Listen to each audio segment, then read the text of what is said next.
I'm getting ready to make some country fried steak fingers tonight, so let's get to cooking, y'all. To start off with, I have a 1.5 pound of cube steak. I'm gonna slice up.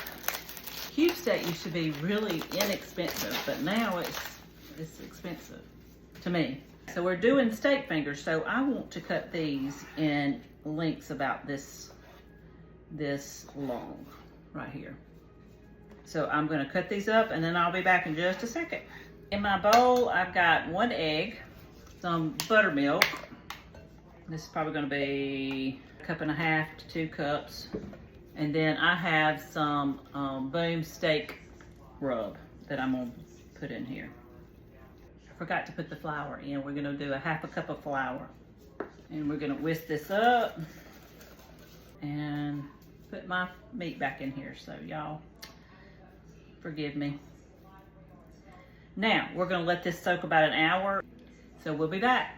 We're getting our flour mixture seasoned up. We're gonna do probably about 1 cup of flour here. And then you basically season it with whatever you put in your milk batter. So I have Boom seasoning here. We'll just take a whisk and whisk it all in. We've let our cube steak soak in our buttermilk mixture, and now we're gonna batter these. So I have my batter here. Just batter it in the mixture and set it to the side. I like to flour all my meat at one time, and then I won't have to do that when I'm starting to fry, because these will go pretty quickly. First, to start frying this, I have my heat on medium-high.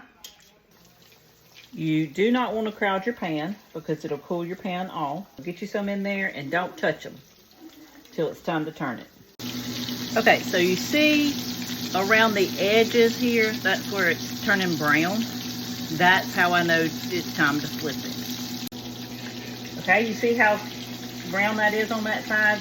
That's what I was showing you. How you know when it's time to flip it.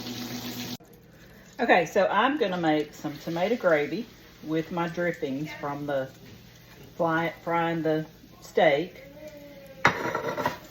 And so I sifted the flour, or floured my meat in, just putting it in here and browning my flour. I'm gonna season my tomato gravy up with some salt. I'm gonna put some pepper in here. This is tomato gravy.